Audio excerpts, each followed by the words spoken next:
آج سے کوئی 40 سال قبل میں بڑے بھائی کے ساتھ مشرقی پاکستان تھا اس وقت 67-68 کی بات کر رہا ہوں، سیر کے لیے گئے تھے. میرے ایک ہمنام اسرار الحق صاحب وہاں پہ چیف انجینئر تھے پاک پی ڈبلیو ڈی کے.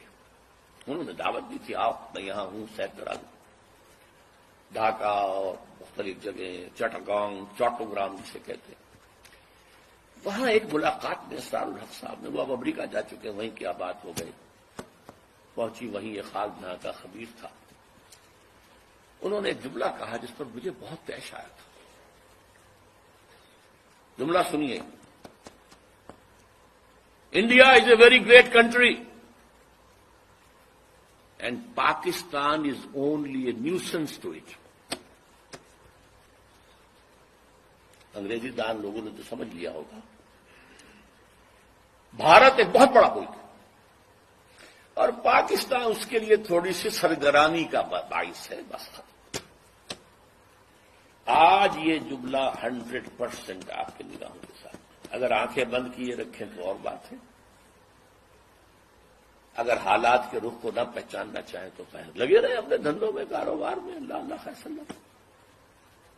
ورنہ صورتحال یہ پیش آ چکی ہے. الٹی گنتی شروع ہو چکی ہے. لیکن اس سب کے باوجود ابھی امید کا چراغ میرا گل نہیں ہوا ہے، مدھم پڑ گیا ہے، ٹمٹما رہا ہے.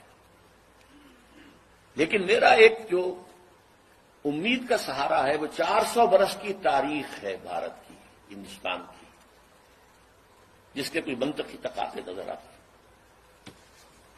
اور مستقبل کی پیشین گوئیاں ہیں محمد رسول اللہ صلی اللہ علیہ وسلم.